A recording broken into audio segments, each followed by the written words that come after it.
Welcome everyone to this workshop on SQL programming, which is conducted by Anproc. So this is an open session, right?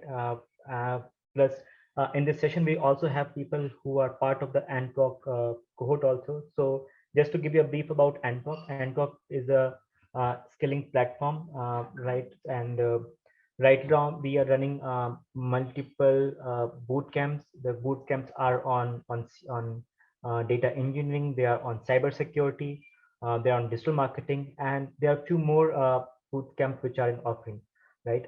So the sequel we thought of including putting as a workshop, because this is kind of a very basic skills for a lot of tech jobs, right?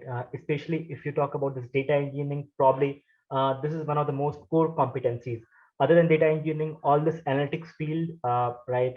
Either it's business analytics or all these domains. There also the SQL is very important, as well as in the core backend programming also. This is kind of the backbone of this core backend program also, backend jobs also, right? So in case if you are a starter, freshers who are just graduated from college, probably this is one key skill which will land you in a job very soon, because this is something that you're going to use the moment you end up a job. And even if you are a working professional, probably gaining some more competency on SQL will increase your productivity. And even if you are using SQL, it may happen that no, you are using very basic commands on SQL. Probably what this can also help you do is to understand it from more basic and use it more optimally, right? So to conduct this boot camp, we have Vaibhav with us. Uh, right, so he's a data engineer himself, very hands on SQL. So in this class we are going to deal make sure that you guys are able to learn the basic part, so that you are able to do the basic querying from the given database. This is not a full-fledged course on SQL, so there aren't going to be any very advanced programming stuff, right? So welcome, Vaibhav. Thanks a lot for agreeing to conduct this boot camp. Looking forward to have a very good time. I hope everybody will take a lot from this course. Welcome again. Probably you can give us a brief introduction about yourself, so that people can know right about you. They can reach out to you in case if they have some questions in their mind. And yeah. Sure. Thanks a lot, Ram, for such a wonderful introduction. And yeah, I think the very first thing I should get started with is I should, I think, introduce myself and what are all the things that I do. So see, I'm a data engineer at working at Noon. So Noon is one of the biggest e-commerce in Middle East, and it's like Amazon's competitor there.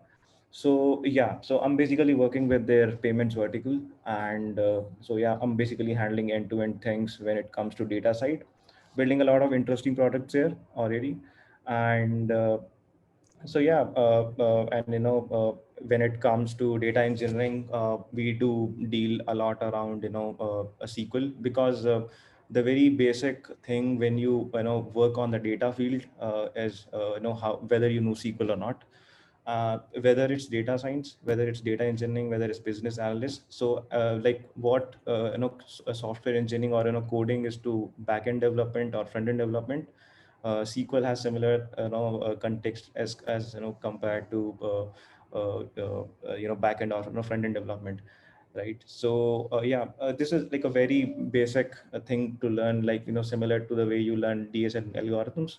So yeah, if you actually are looking for a career towards data science or data engineering field or anything around data, this is the very first thing you should know. You should be really good at it, and then later on you basically jump onto the other set of tech stack, which basically comes in different fields, like data engineering has big data science has different other kind of work, like building models, uh, and I can easily suggest there are different types of data science things you can do. I'm sure like there would be a few data engineers here. I mean, at least I know few of them who are already here. So yeah, and because I've given my intro, so like I also want to know about my audience actually, like, so like, if you can just, give a ping in chat by, just typing the name, or, what you do, what is your background. So, to basically just get the overview of, from what background the audience is actually coming. So I'm just giving 30 seconds to, everyone to actually confirm me that. So, accordingly, we'll also proceed with the session as well.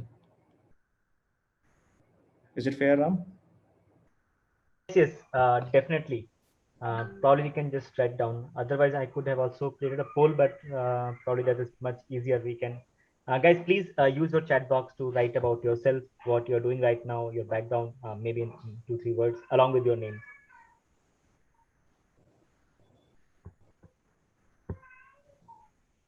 Right.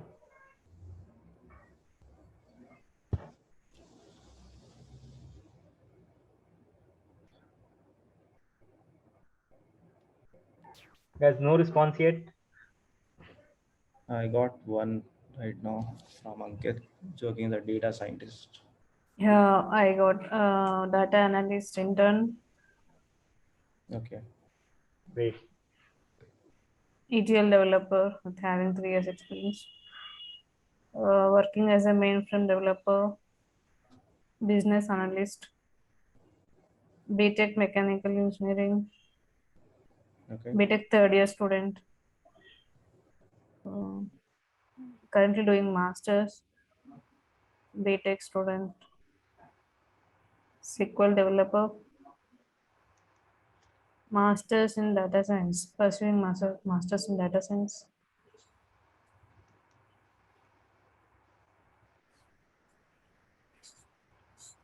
Okay. So I think we have people from almost all the backgrounds actually, whether it's CSC or, I mean, engineering, as well as the working people already here. Okay, so see, so I think I need to set the context very first, and so it's like we are going to walk through, around the very basics of SQL, because we have people from, colleges as well, and so they need to understand from the very basics. So yeah, I think we can get started, and in between the slides, I'll also walk you through, the practical examples, which I have, made it in SQL Workbench. And yeah, there in so even if you have some query, we can, surely answer all of these queries in between as well. So yeah, let's get started. So yeah.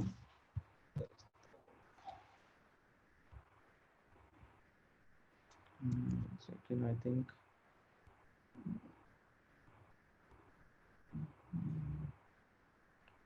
I think I opened a wrong slide. One second.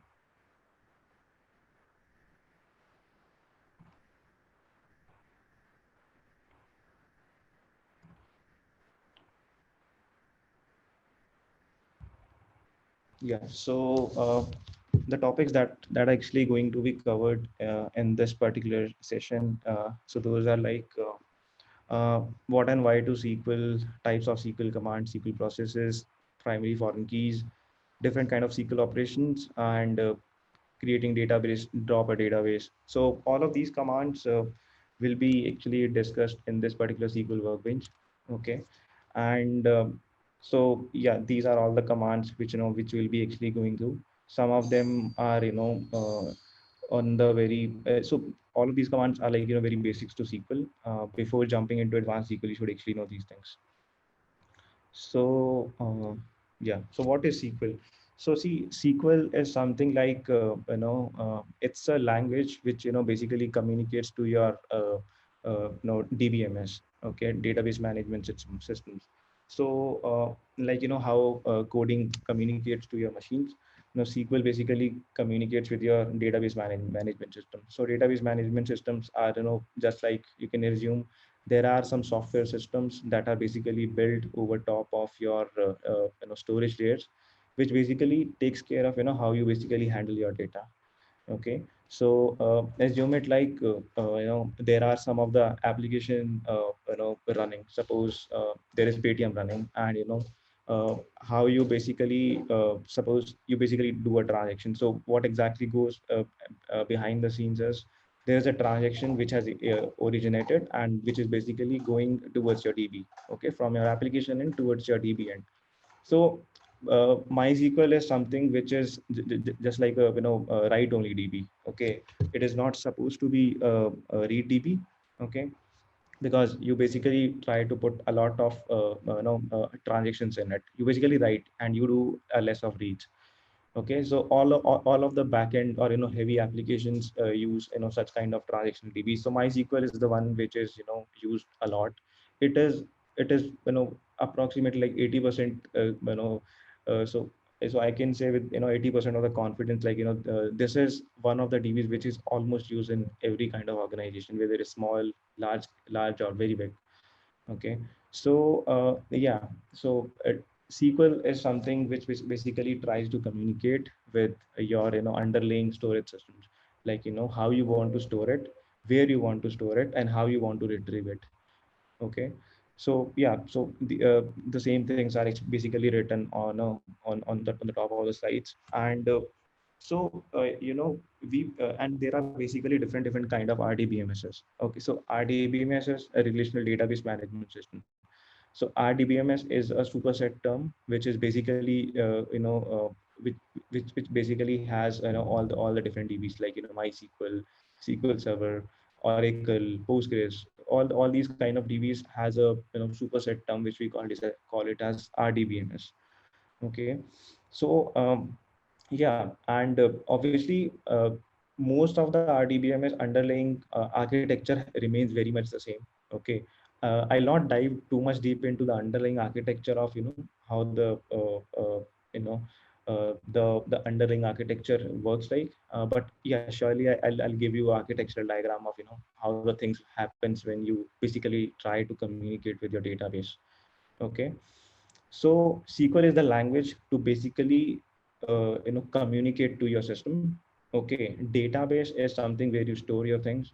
Okay, and yeah, SQL is the MySQL is the software on which or MySQL is the software or the database which we basically use. SQL is the language which from which we basically use to communicate. Okay, and so yeah, very much a similar set of things are written in this particular slide, where we basically insert the data into our databases, then update, delete. We'll see all such operations going forward in the slide. So moving on to the next slide, why SQL is used. So see, anytime, anywhere, you basically write an application, you basically also decide how are we. So suppose if it's a dynamic application, obviously it will be. So we basically decide like how and what will be our database, what will be our tables, how the ER diagram will look like. ER diagram is like entity relationship diagram. Like if an application is having suppose 50 different tables, how those tables are actually linked. So that thing is basically covered under ER diagram. I haven't included that slide in this particular session to make it like really basic. Okay, so SQL helps in creating databases because obviously it's a language, so it will help you in creating databases, tables. Okay, and then we basically use to insert data, retrieve data, delete records in database. So when we talk about the operations performed on any language, it's like insert, delete, update, alter, revoke. All such so different kind of commands are there. We'll cover in the next slides. So it enables the user to interact with the data stored in RDBMSs. So whatever we have stored, we basically interact with all such data using SQL. Okay, so we create views, procedures, functions. Okay, so views is something like you basically have a table and you create another physical or a logical entity over top of your table. Okay, uh, we can, so stored procedures and functions can be covered in the advanced SQL part. Okay, and yeah, so these are the type of SQL operations or the command I was talking about. Okay, so we do have different operations when we go deep into SQL. So the one is a data query language, the another one is the data definition language, then comes the manipulation language and the language control. So data query language is how you basically want to talk to your table. Okay, so suppose you have created a table, you have data, now you want to pull that data. Okay, obviously. So we basically use select commands to query all the data from the underlying engines. So we just hit a select command. So at the back end of the DB, uh, there, there there happens a few set of processes, and so it basically decodes all such commands, and then it basically gets you the all the data. Okay, so data definition language is how you basically create your table. How you creating a table means you basically define how the skeleton of your data may look like. Okay, so before inserting data, obviously you should define a structure, right? Suppose if you have some of the things coming from suppose around the product entity, so we call table as entity in the SQL world. So before inserting the data, you should obviously have a table, like this would be the format of the data that we'll be expecting, right? And so once we basically create a table, we also have the option to alter table.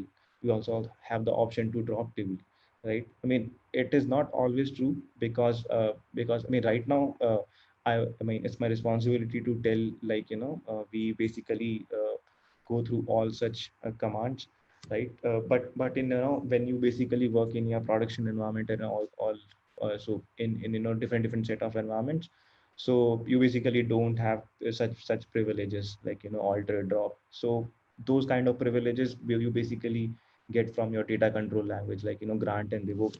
So grant means you all the time grant access to a specific user to uh, like this particular user should only be able to alter this table, right? And this particular user should only be able to see only this particular table or view. So it is just like restricting your user, or just giving a slight uh, only a few set of permission to your user. Revoke is like suppose someone is leaving the organization, and you want to revoke all the accesses from the table or the DB. Basically, we basically delete the user itself.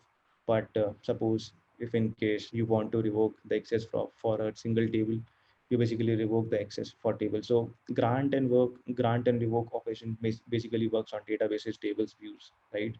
And so that's why we call it as a control language. We control the access for any user, or data for a database, for a table, for an entity, right? Data manipulation language is you have your data in your table, and suppose there is some operations which comes in, and you basically need to update a certain set of records. Okay, suppose the address of the user got changed. Okay, then obviously you need to update it. Or there could be a case, I mean, we generally don't use it in our production DBs. Delete is the very last thing which you basically do at your production level DBs. Okay, because it is not recommended to delete any kind of transactions in your system. Specifically, if I talk in terms of payments, transaction is something, I mean, doesn't matter if it is a failed transaction, success transaction, you are not allowed to delete anything. So no one has the access to delete any kind of transaction from the system, actually. So yeah, this is around various operations, or how the things or different operations which can be performed on a table on a MySQL DB using SQL. Okay, so I hope till this point you are clear, and maybe then I can show you different commands which are there in this particular SQL workbench. Is there anyone who is having any questions, or shall I jump to the next one?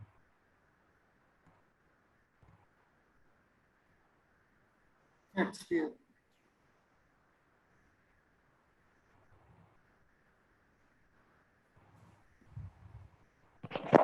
Class ఇప్పుడు పెట్టాలి. Sorry.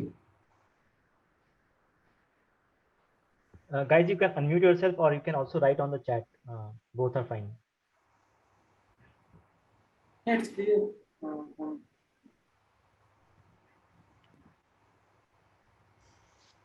Sorry, Ranjit, we can't hear you. No, I was saying that it's clear for me. Okay. Okay, but I think we can move ahead. So, guys, in case if you have any question, right, you can keep on writing in the chat box. Probably whenever we are stopping, we can pick that up. So Rushikesh has been from where close? I didn't understand the question. Maybe if you can elaborate your question. Which language you belong? I mean, I'm not able to understand the question actually. Can you please elaborate your question, or maybe if you can unmute yourself, that will be better to actually answer such questions. Which software we need to install? I think MySQL, right? Yeah. MySQL Workbench is the client, and MySQL Server would be the backend from which you should be actually talking to. Hello.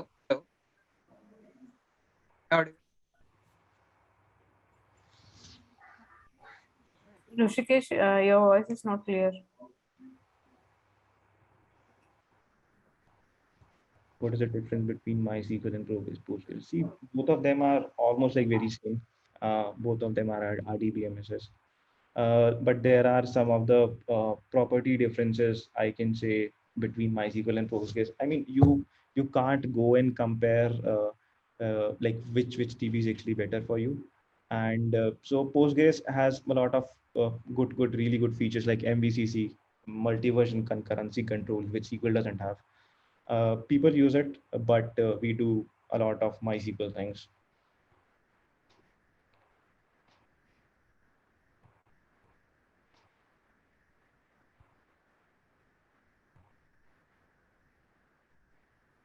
Like query, select star from table where. I mean, if you can just ask what you want to ask, it will be better. Is there any DB which has SCD type? What do you mean by that SCD type? I mean, DB does support SCDs, but there is no such thing called SCD type. There are different type of SCDs, SCD 1, 2, 3, 4, 5. But yeah, MySQL supports SCD, almost all the SCDs.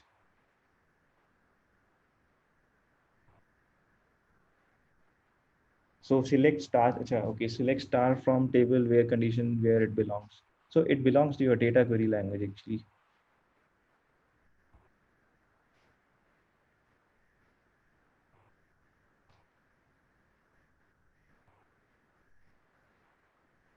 Any more questions?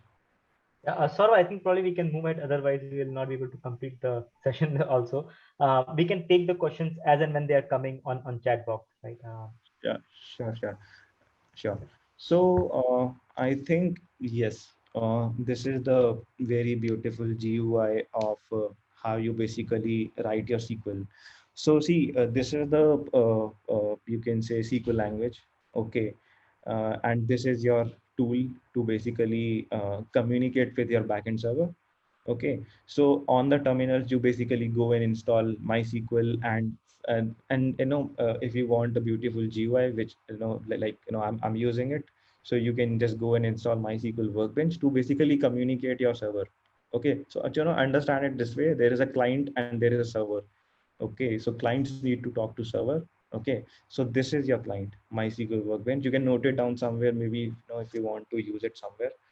So MySQL Workbench is the client, and MySQL or MySQL Server would be the server that would be running at the backend. Okay, so I have something running here on my terminal. Okay, which obviously I can't show you right now.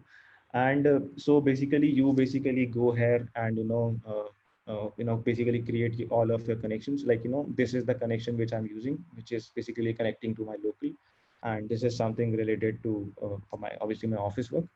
And you basically go ahead and type your connection name, anything like test connection, and you basically give your host name, port number, username, and you basically give your password. By default, people choose it to be root. Obviously, you can, if you know you are having things on your local host, you can use to connect it, and then you basically test your connections. Okay, so if the connection shows successful, then yeah, everything is good to go. And then you will be able to see something like this. There would be a uh, this kind of tile which would be easily be able to display on the screen. So once you double click it, you will be redirected to here.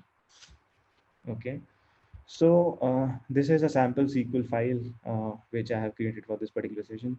And yeah, so the very first thing is, as I was talking around the operations. So let's now go one by one. I'll not be covering data control language. Mostly we'll be focusing around these things. We need really less of these things because these are mostly handled by DevOps people. Okay, because developers don't get access to do such kind of operations, and even delete or update. The most anything or a developer basically gets to work on is certain. J building की नाव सकते हैं तू दाखव DPO काय Yeah. So yeah. So the very first command, let's go ahead, and so here we are basically creating a database, and so we are using a command called create database.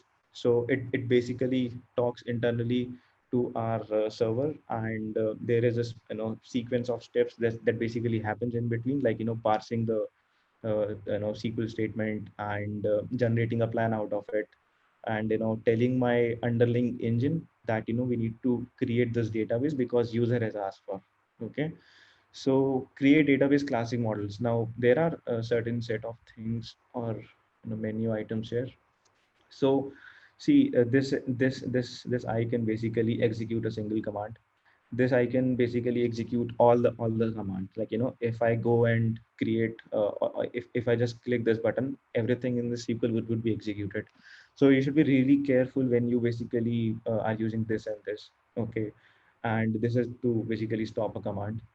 There are few other set of properties as well, which I don't think would be of any use for you for this particular session. Just so if you so what I want from you is, if you go after this session, you should be able to create a database and do some select queries. I know at least open this workbench to do at least few of the things which we have already discussed in this lecture, right? So yeah, so create database basically creates a database, right? So suppose so this is the command. So we call it SQL, structured query language, to talk to a DB. So suppose if I type something anything else here, right, it will give me a error, like you're doing something wrong. Okay, like you have an error in SQL syntax. Okay, so obviously there are parsers which are sitting behind it, okay, to actually tell me, like I'm doing something silly. So if I go and just click it, you can see it, right? The database has been created basically. So you go and refresh it. So there is a refresh button here. Okay, yeah, you can see now the tables are created. There are no tables, no views, no stored procedure, no functions as of now, because we have just created a database, right? Now the next very basic thing to do is, whenever you are doing anything, just make sure you are selecting a particular database. Okay, so there are two ways to select a database. The first one is using it, and the other one is by giving it along with table, right? Like select star from database dot table name. Okay, so there are two ways. Like right now I can do it like Vaibhav, use, sorry to interrupt. Can you zoom it little bit? sorry, Can you zoom it little bit? These commands. Yeah. is No, it it's better? yeah. Okay. Yeah. So I hope you are able to follow till this point of uh, the session, right? Where we basically created a database. Yes, yes. No, just it was little not good. So Font was small, Vaibhav. I think you have increased the font now. It's fine. yes. Okay. So we have created a database. We have started using it. Okay. Now whatever operations I basically do would basically by default go to this particular database. Okay. until and unless I explicitly specify a database. Okay. So if I create a table, if I drop a table, it will just go and check into this particular database. Okay.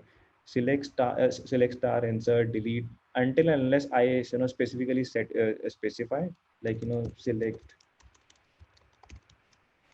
star from something new db dot table till so until unless I basically specify this thing, a new db, it will not go to this particular page. Okay. The classic models. So if I don't specify it, by default it goes to this one because I have used this thing use. So this by default sets my session to classic models. Okay. So very basics of how we basically execute a command, how we open workbench, how we set things or configure things when we want to use it from a GUI. I don't. I mean, you can also use it from a terminal as well, but things will look better if you use it from here. Okay, because the data would be coming in a structured format. You will be able to easily read it. Otherwise, on the black screen, there is no use of it. Okay. It is actually hard to read if you just go and use on the black screen. So yeah, data definition language we have covered. Okay. So yeah, if you drop a database, that's also a part of this data definition language. Select is a part of data query language. Okay. And we'll see inserts and all those things when we go forward in the slides. So yeah, I hope you got a gist of what I'm trying to do and how we are basically progressing around. And so let's move on to the next slide. So yeah, this is the next so I can say this is a really interesting and important slide, and it's a really typical slide as well. Typical in the sense because a lot of things goes behind the stage when you basically execute any kind of a query. So this particular thing is a query, this particular thing is a query. So what I mean by query is any individual SQL statements, right? So I can have a separate lecture on this particular engine for another 4 sessions as well, but I don't want to cover it because that's like a really advanced concept of it. And so what basically happens. So suppose if you hit a SQL query from your client. Okay, so this is your client. So it basically goes to your server. Okay, so there is a box setting which basically is accepting all the connection Look from as real as possible. Most of the users subject. Sorry, is there anyone who's asking something?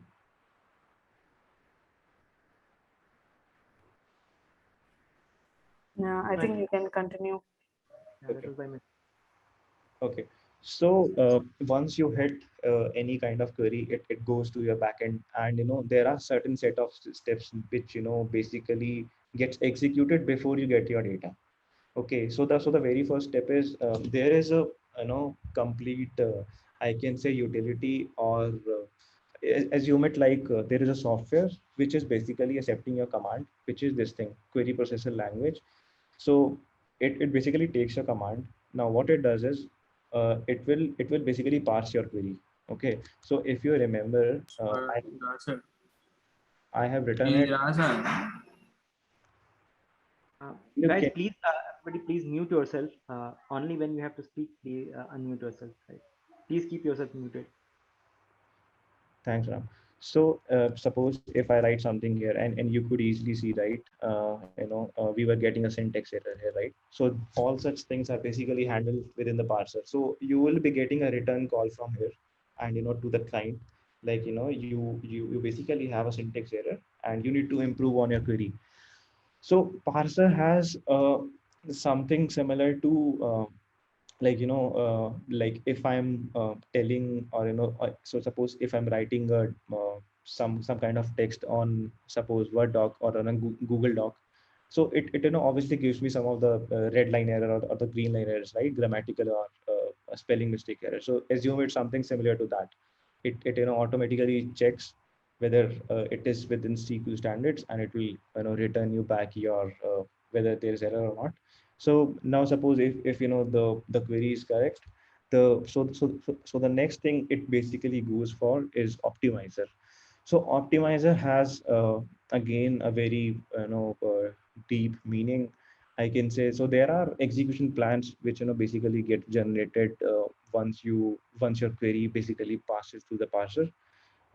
Those are in the terms of like from which table we need to go and fetch a particular data. So there is a proper execution plan, like how many rows would be getting scanned, and what are all the things which we should be including it, or whether a particular user has actually whether a particular user has access to a DB or not, whether so all the access related rights, and what is the best possible way to actually execute a query. All such plans are basically generated in your optimizer. So we basically call it as an execution plan.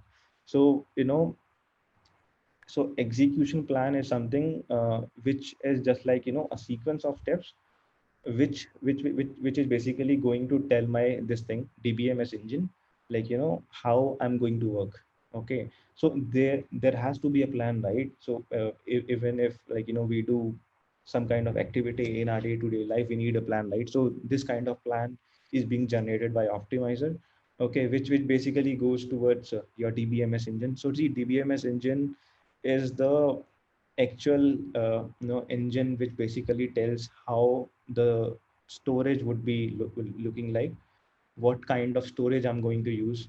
Okay, so there are different storages, okay, like B-tree storages and LSM storages. Again, too deep concepts to consider all such things right now.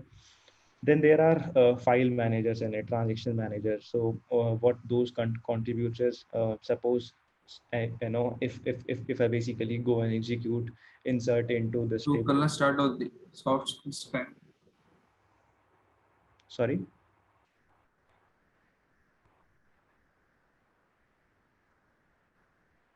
So if I go and execute suppose an insert statement, okay, and there is a there is a complete so like I'm not sure, like if you have ever heard of this term called ACID. So atomicity, consistency, isolation, and durability. Okay, so this is like everything in a database is a transaction. Okay, so it should not get lost as well. Okay, and it should be consistently present across your different slaves. Okay, it should be durable as well, so that your other transaction can also be able to read it. So these heavy operations are actually performed by transaction manager. Okay, so that we should see consistency of data. Okay, so suppose if there are two users which are basically querying the single database, if a single user inserted it and the other user is not able to see that data, so there is inconsistency around the data. Okay, so file manager and transaction manager assume it right now that it basically maintains a consistency around your data. Okay, like right now you could only see a single database, but in the production environment there could be multiple slaves here, right? And you would be reading it from there, and there would be like 10,000 of transactions happening at a single place. So consistency of the data is the most important thing for any of the databases. You can consider it from PostgreSQL, or you can consider any DB. Consistency of the data is the foremost thing which we all of us actually look for. And ACID is the overall superset property which all of the database should satisfy.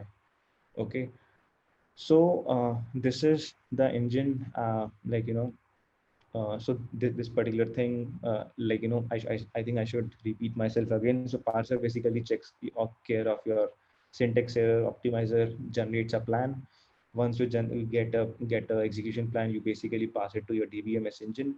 Then DBMS engine talks to your different underlying storages, and so then transaction and file manager will basically handle how you basically want your transaction to persist in your DB. Okay, and then finally the transaction comes here. So now you can imagine, right? We basically issued a insert statement. The data got persisted here. Okay, by persisted I mean the data got into database. Okay, Then subsequently there could be n number of reads and n number of writes. Okay, right now I'm just talking of a single insert statement. From an application perspective, just think of there could be 1,000 writes and 1,000 reads as well. Okay, so those has to be satisfied in parallel. So you basically get a lot of requests and then you revert it back. So this is how the complete architectural thing looks in SQL engine. So we call it as the architecture of SQL engine. And this is very, very similar to other RDBMS as well, right? We do have some extra set of features when it compares to SQL to Postgres, but the overall engine remains the same, but the properties within, suppose the file manager or transaction manager, varies. So those has a completely different set of lectures which goes into very advanced stage. And yeah, so you can easily read it from the slide. I'm not reading too much from the slides, but explaining more of a conceptual things so that you could be able to easily understand the things. So anyone has any doubts in this particular slide, because this is a really important slide in terms of if someone is going for interviews or uh, any further studies around SQL.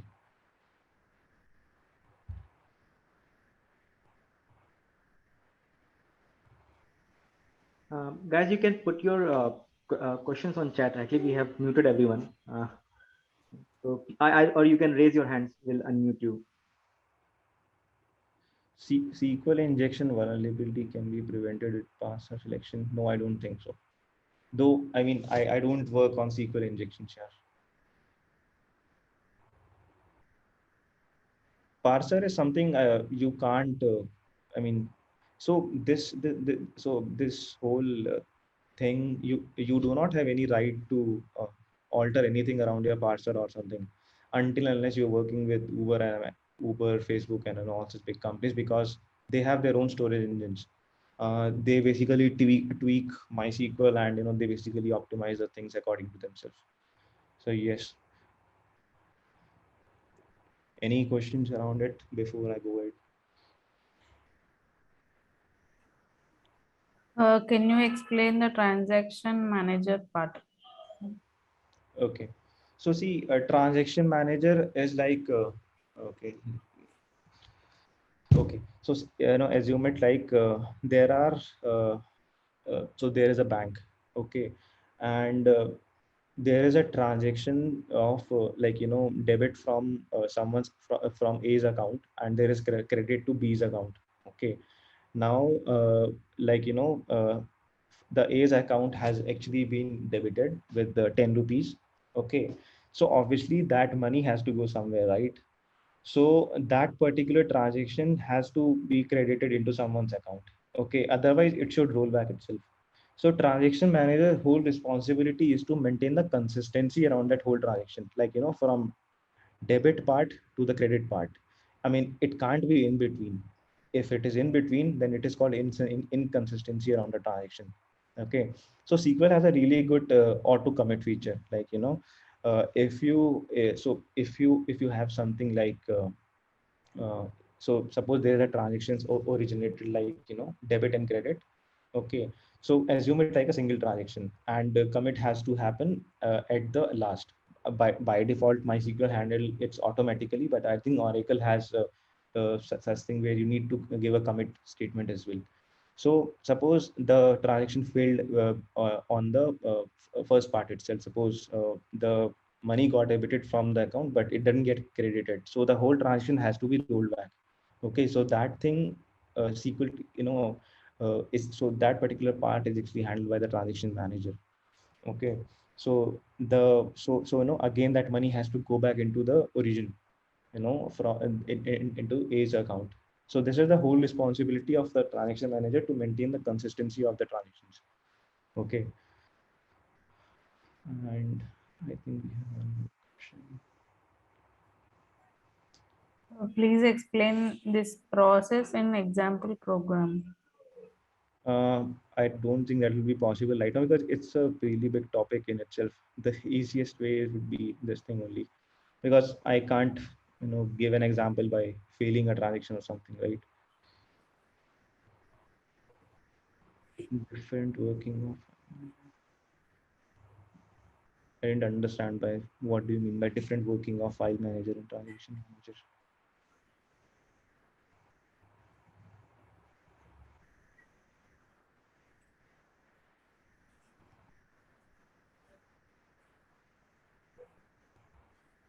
Sir, can you repeat once again? I don't understand.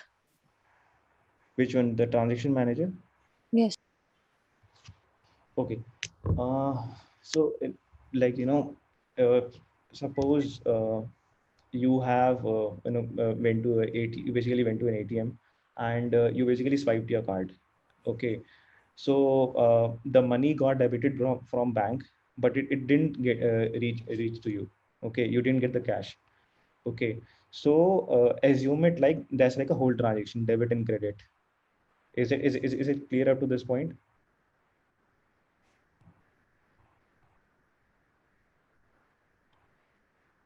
Hello?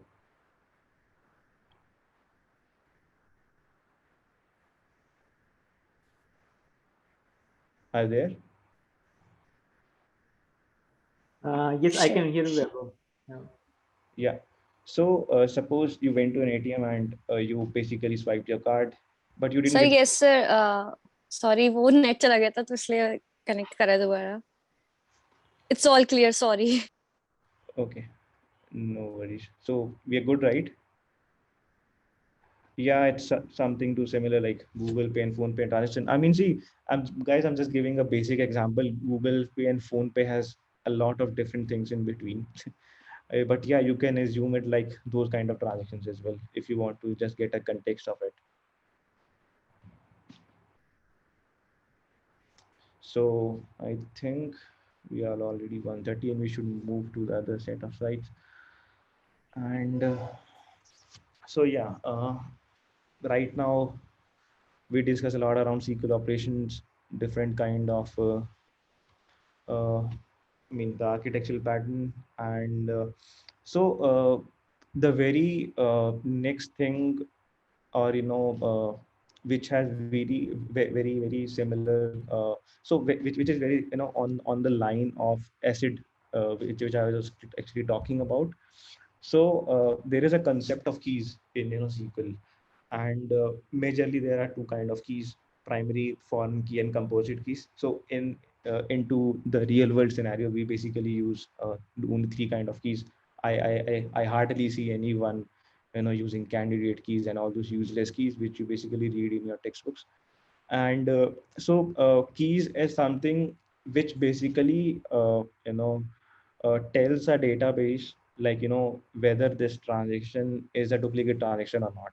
Okay, whether this transaction is actually a valid transaction or not. Okay, because whenever we are dealing with transactions, we should also be seeing whether there is no false transaction. Okay, so suppose if you have your table and you have your ID. Okay, let me, I think, show it in this example. We have primary and foreign keys, I think. Yes.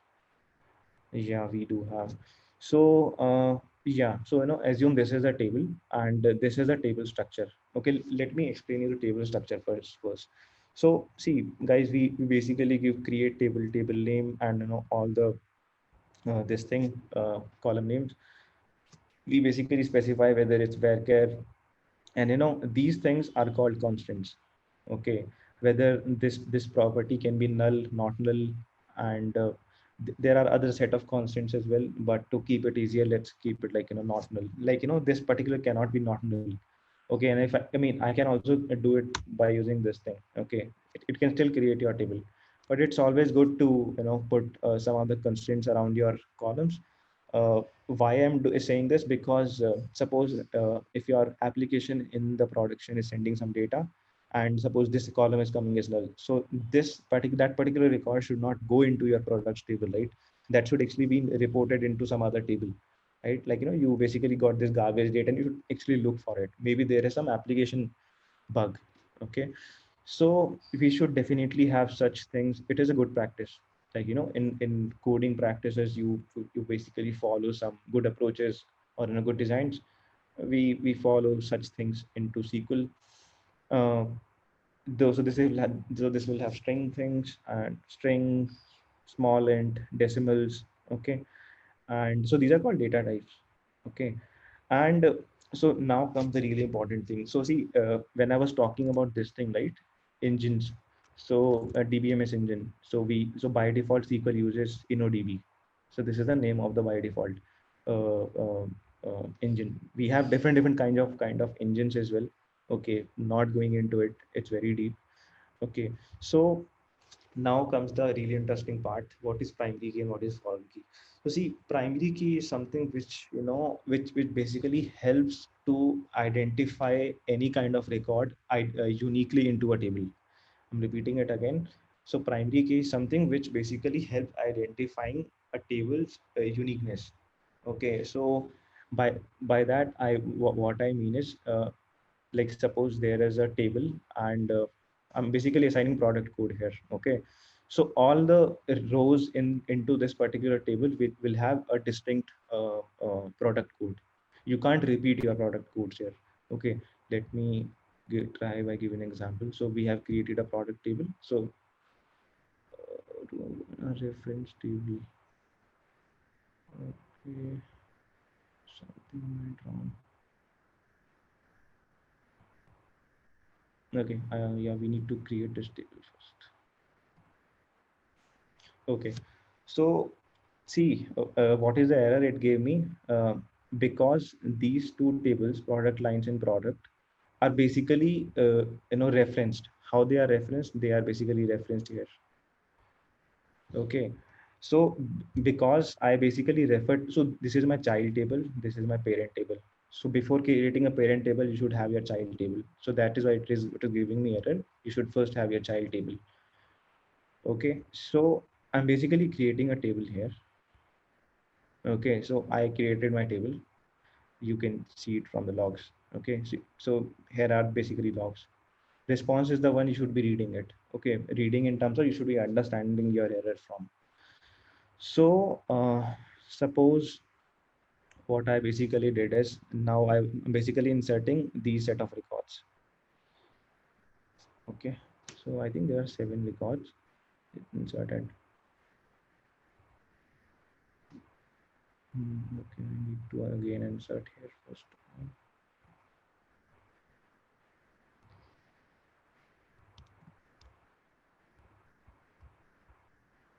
Okay, 7 rows got inserted here. Now I should insert it into my this table.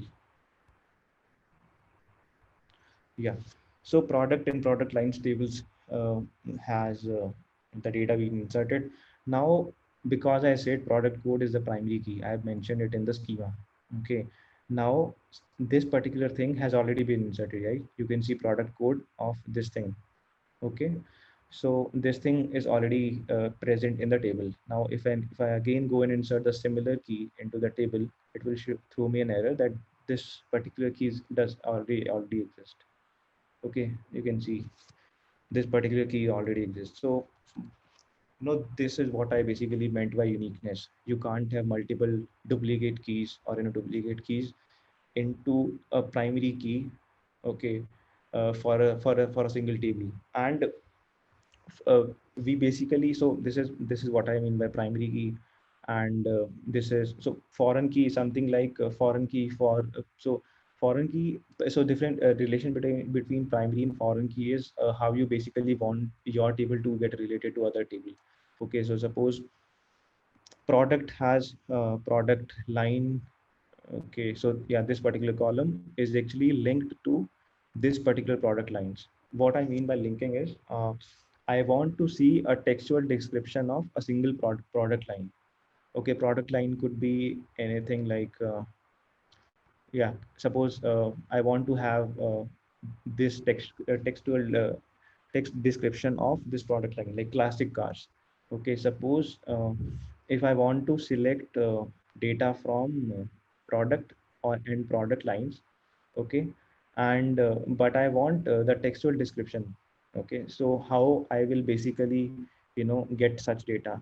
Obviously, I need to look up into these two tables, right? And the way it basically works is we will be joining these two tables. I'm not going to have a continuous topic on joins. Okay, so this is how you basically join your two tables. I'm not going to discuss about joins in this particular lecture. We have it in our next lecture. So I'm just giving an example how you basically link your so this is how you basically relate your table, relate your one table to another table. Like, what could be the kind of relationship may have, like one to one, one to many, many to one. Okay, so I'm defining here easily, like this product line references product lines, which is this table. Okay, and which has this key. So foreign key for a table could be would be primary key in another table. I repeat myself, foreign key for this particular table, okay, which is product line, is the primary key in this particular table. Okay, so we do such things to do a lot of things actually, like for performance benefits and for joining tables. Again, I mean, see, performance benefits in terms of, like, avoiding a lot of large table scans. Okay, so just understand this concept, like primary keys are basically introduced into tables to for the performance tuning benefits, to actually avoid scanning a lot of rows. Now, how it does it is again a very long lecture to discuss how internally it works. I mean, I can't cover those things in this lecture. Maybe we can cover it sometime else in the advanced lectures. So yeah, primary key and foreign key has all such things. And suppose let I think I should also show you how to query a data. It's been a long time. And select star from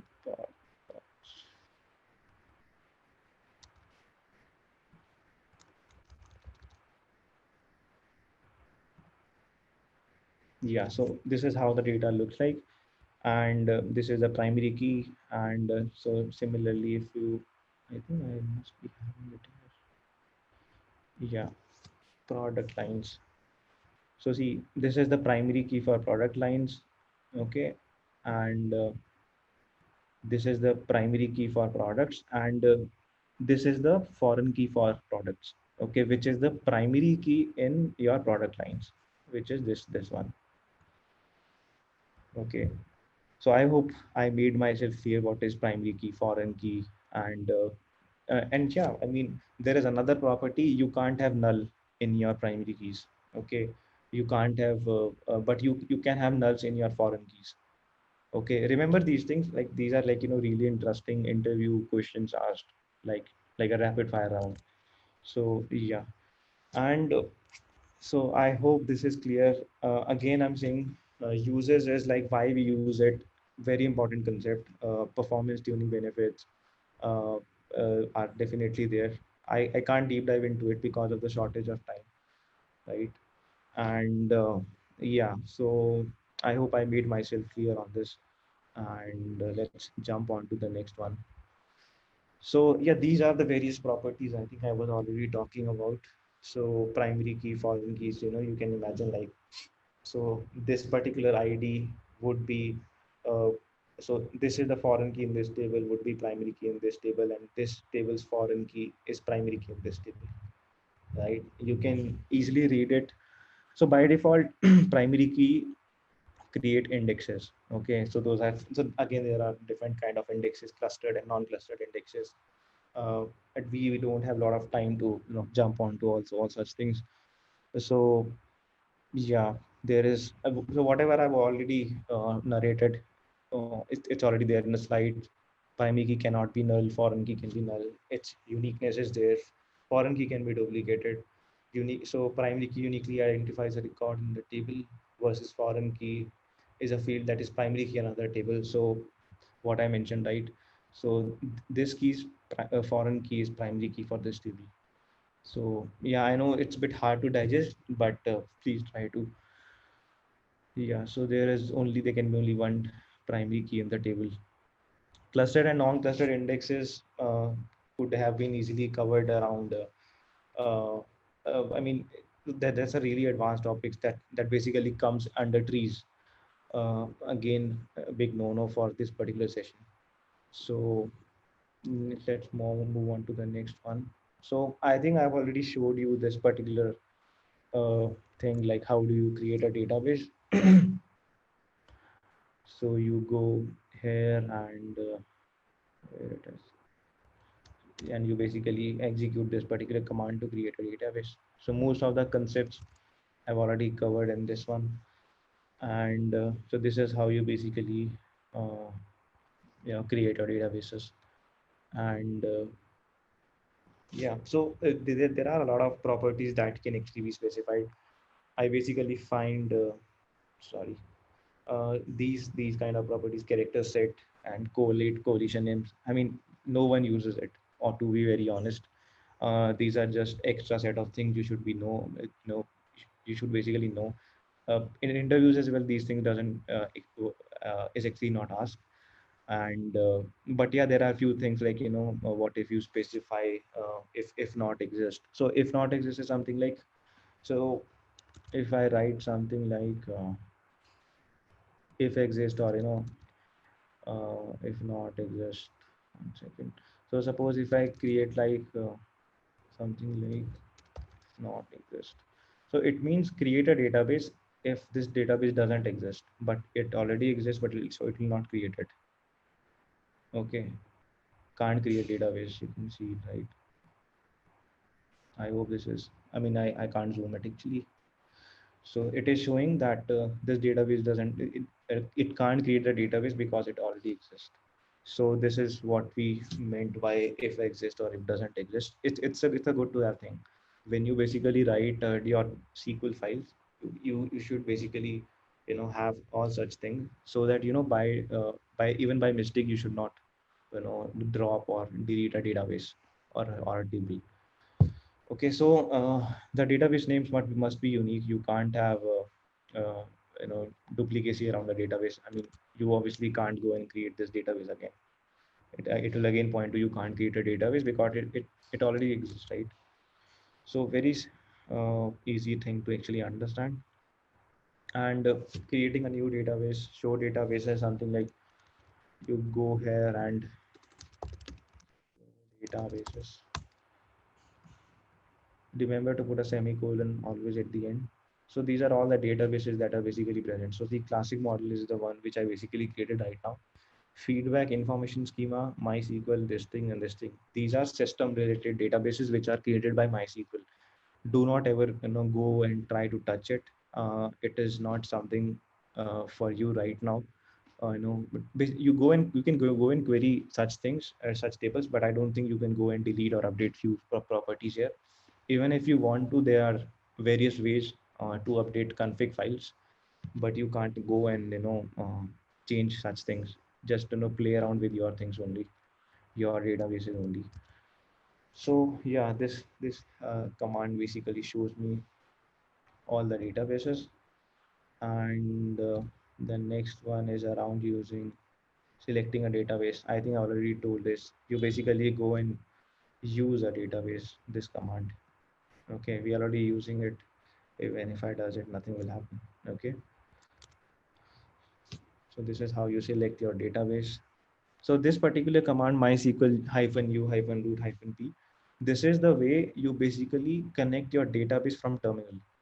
Okay, so -u is the username, -p is the password you basically set. Okay, so yeah, you go onto your terminal and you go something like MySQL -u root -p, then it asks for password. Type your password and you can enter into your DB stress structure. So it will be it will be similar to this. This is a very good GUI. This is a black screen. Sorry, mine is white.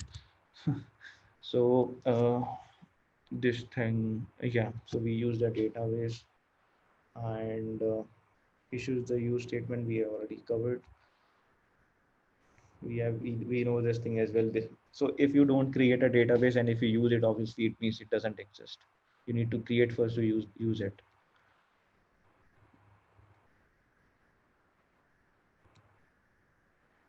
yeah, so there is another command to check which database you are using.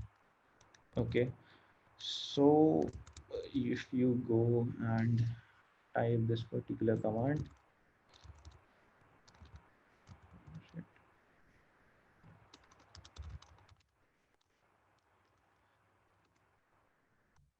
it has auto suggestions as well.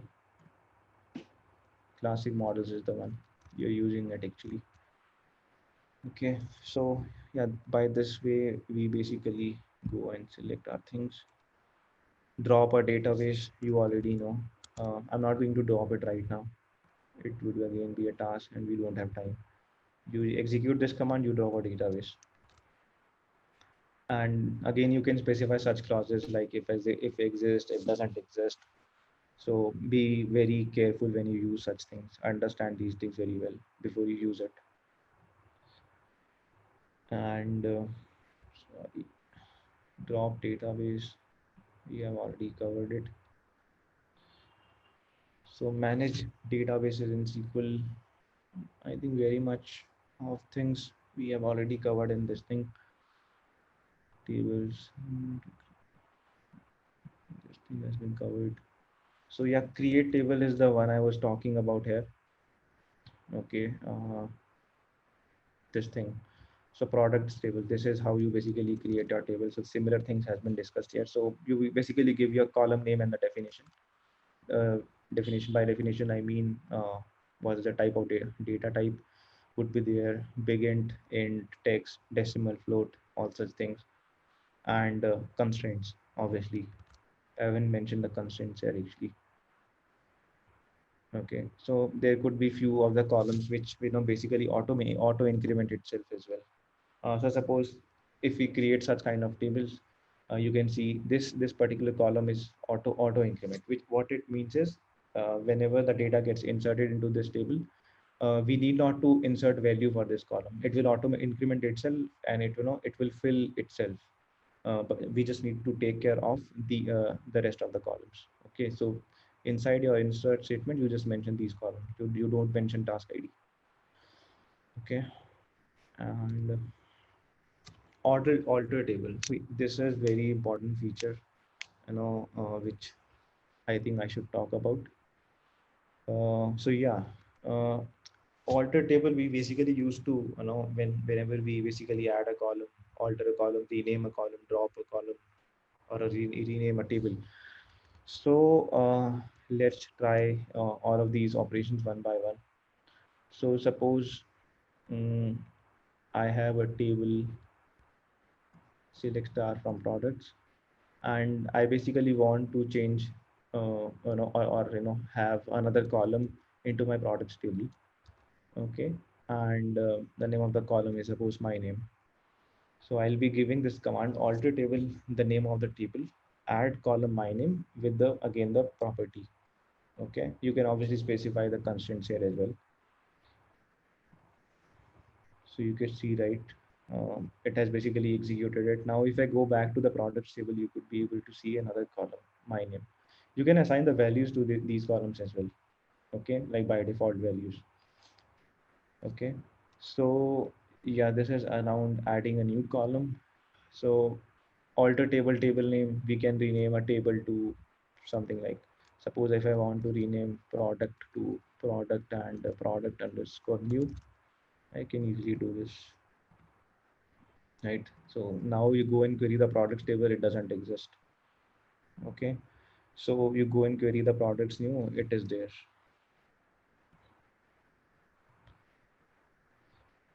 Okay, so now you can obviously add, like when like how you add a column, you can obviously drop a column as well. So these were around the alter table properties, which a particular MySQL version or any RDBMS can easily support. So this basically all such commands like alter, update, delete comes under DML operations, right? Data manipulation language. Like I hope you remember the very first or the second slide, right? Uh, this one, data manipulation language.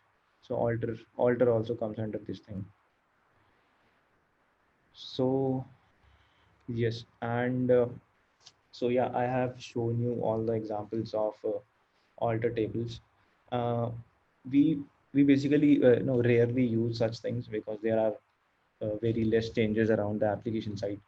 So, but yeah, there are changes sometimes. So we basically also execute such commands into our production. Okay, and the other thing is dropping a table. You basically go and drop a table by drop table name. Like suppose like drop table, and suppose if I say products, now it will show me that it doesn't exist actually, right? Now similar to this, if I drop any other table products new, it will get deleted, right? So this is what it means by dropping a table. Okay, and so these are like very simple command. You just need to execute it once, once you try it after this session, and it will definitely make sense to you, everything we have discussed in this lecture. So select is the type which is the data query language. This is one of the operations which is basically used a lot into our day-to-day life. Select is one of the things which basically helps querying the data. So you basically do it using again, like I was showing you here, select star means selecting all the columns. So suppose if you want to just select a single column,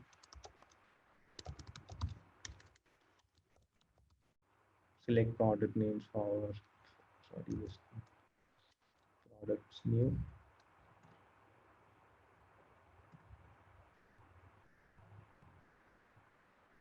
Mm, then-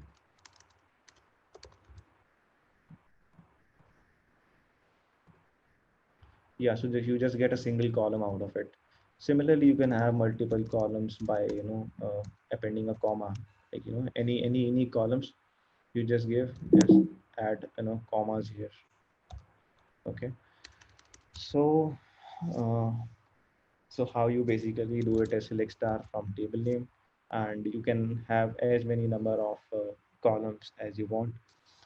There's one important recommended way to query tables, because see right now we are not dealing with a lot of rows, but definitely going forward you must be working somewhere where you basically deal with millions or billions of records. So it is recommended using just the column names rather than doing a select star, because select star has a cost associated to it in terms of the performance plans or all such things. So it is recommended that you use only the columns rather than uh, going for a select star. Select star is hardly recommended actually, because it obviously puts a lot of you know uh, I can say it basically consumes a lot of memory inside.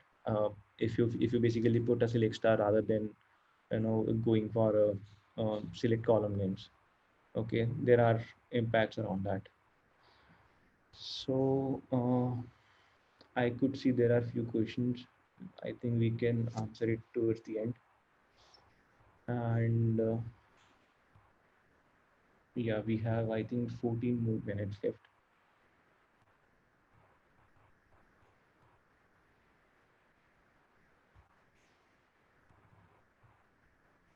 So insert into select. So the very first thing is this thing. So I inserted multiple set of records here. Okay, by using this thing. But there could be a situation where I want to, so there are a couple of tables and I want to insert into my target table, selecting from another table. Okay, so suppose if I create another table called product new underscore v1. So it is very similar to our my product table, but I want to insert data into this particular table. So what I could easily do is insert into the name of the table and select star from products, product underscore new.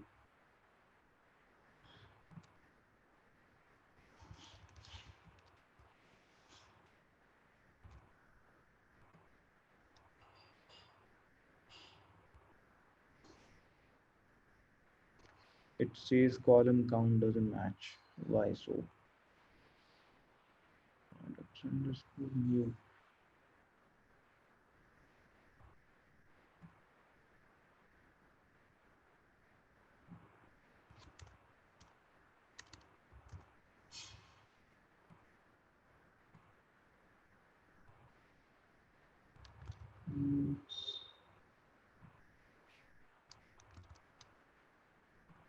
So here in this particular table, what I'm doing is I'm inserting into one table, selecting all the columns from the other table.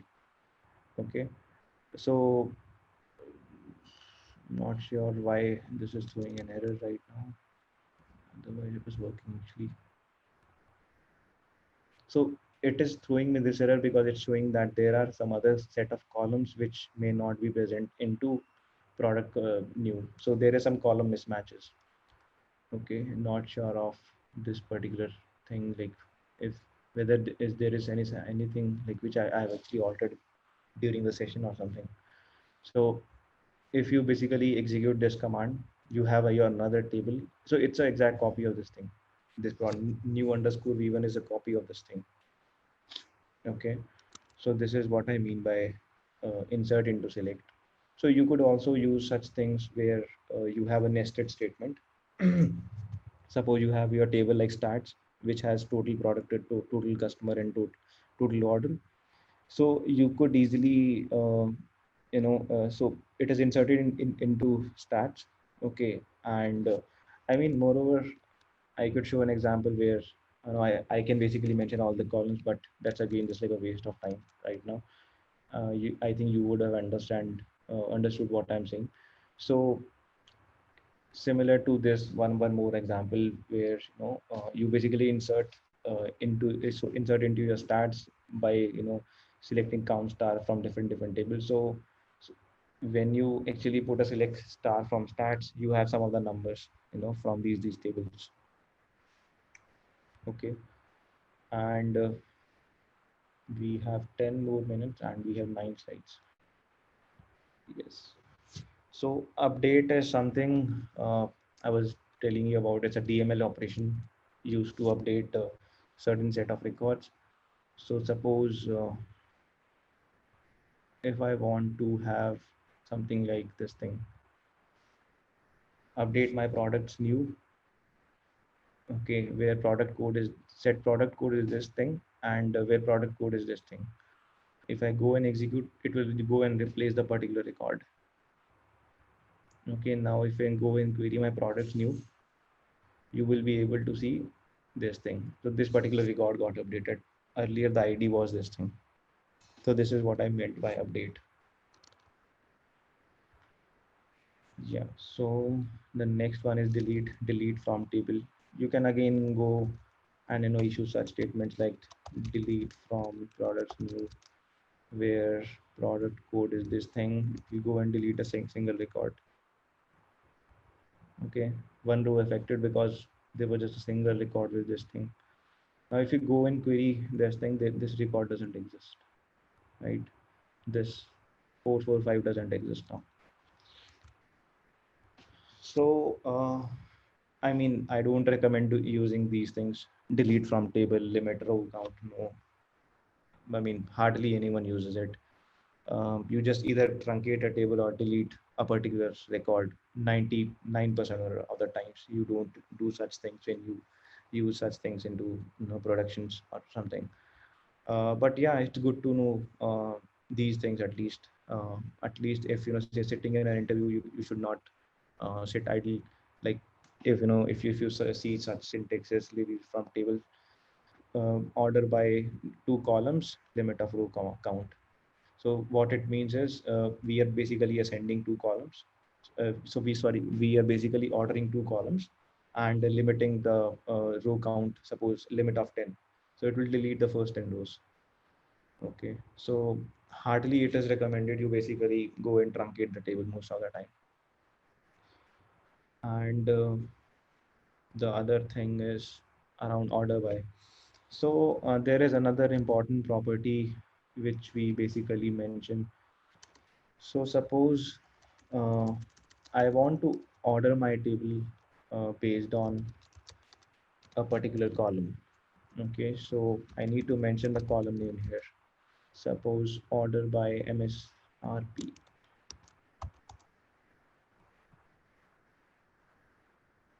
So you could easily see it has given me the result set in ascending order. By default, it's ascending. You can use descending as well. It has kept it in descending order then. Okay. So you could easily add your multiple columns as well. Like there is another column like by price.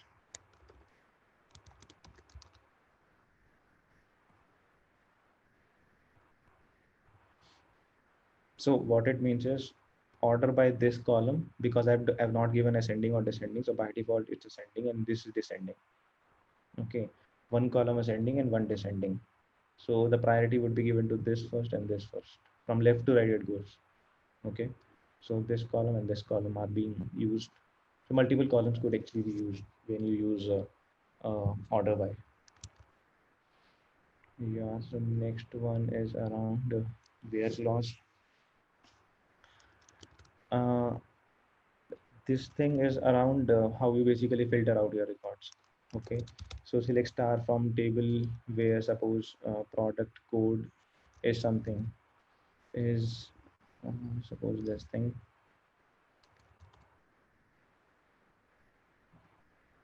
So you just get a single record.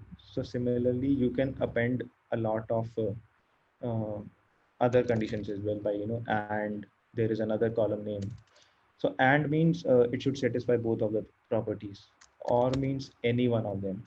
Okay, so this is what I mean by here. And or between is like when you basically compare a date range. Okay, so I haven't included a date column here. So if there is any column like created at, so you can mention like select star from table where date between this range and this range, start date and end date. Okay, like is like when we use some of the string things, like select star from where my first name matches a particular string. Um, I don't remember the exact syntax for this, but it looks something like this, where suppose product vendor, like we use such this thing. It is very similar to regular expressions when we use in programming. Okay, so you could see it is using this thing. Yeah, so similar to I mean, this is a way to use regular expressions in SQL. So thought of letting you know. In is like where I want to have multiple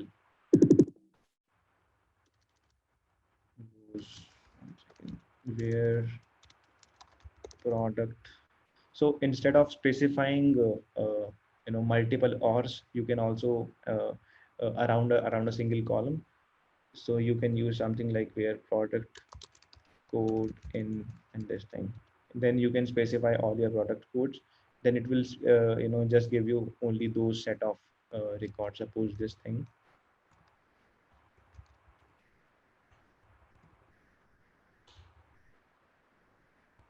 Okay, it just give me single record. Similarly, you can have multiple by having it in quotes. Then there are some other conditions where clause is null, is not null. You can also specify your things like where product goes is not null. Okay, so it will give me all the records which are not null, obviously which has some values. Yeah, these are all the ones. Is null, get me all the records which are null. There is no one, so there is no record. Okay, so yeah, feedback and Q&A. Finally we reached to the slide. I thought that we couldn't reach in time, but we have 3 minutes left. Yeah, so anyone has any questions, or we have 2 questions.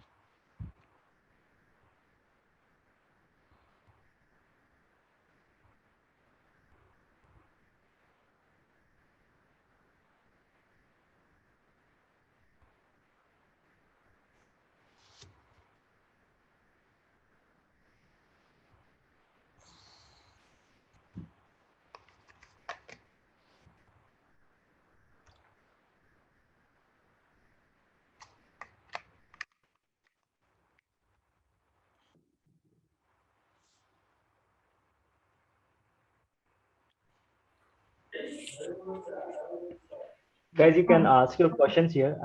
We have also given a feedback form, so please fill up this feedback form. So next week also we are going to have one more class on this SQL as a SQL workshop. We are going to pick up few case studies. Um, right. So yeah, please give your feedback on this class, which will also help us to improve in our next class. And yeah, please ask your questions here. Yes, we definitely need a lot of votes so that guys, we have a lot of things we have already planned out. I mean, we can we can do a lot of deep dive into architectural patterns. That's a really advanced concept. I would definitely like to, give lectures on that. I would love to. So definitely, I would need a feedback from here. I expect a lot of votes here.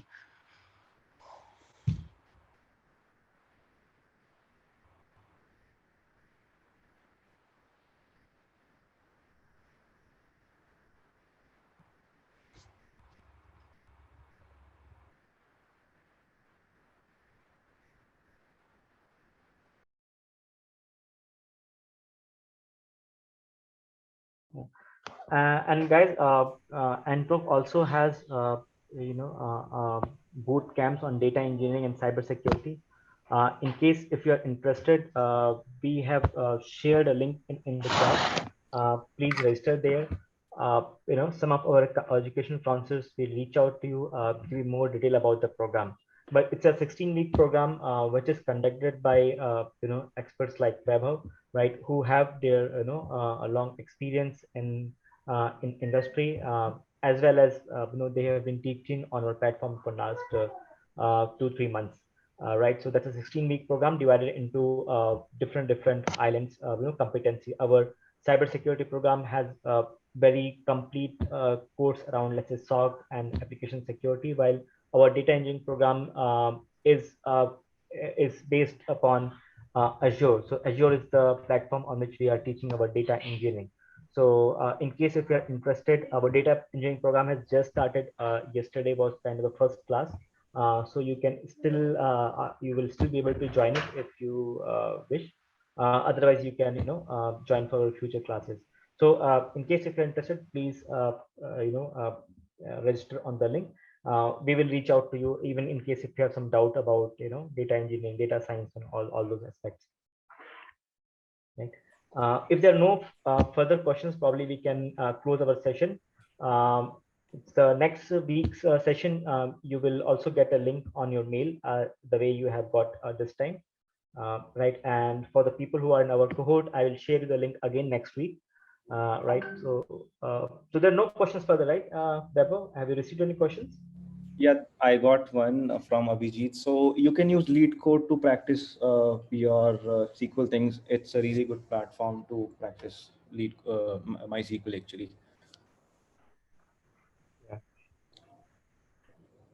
Yeah, which is the best idea. Actually, guys, we have sent in the mail that MySQL installation steps also. You can go through that.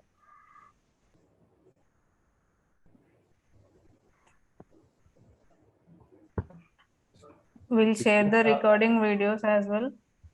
So I know it's costly, but I think there are other set of things as well. I think W3 schools is one of them, because we covered a lot of basic things. You can go and practice things on W3 schools.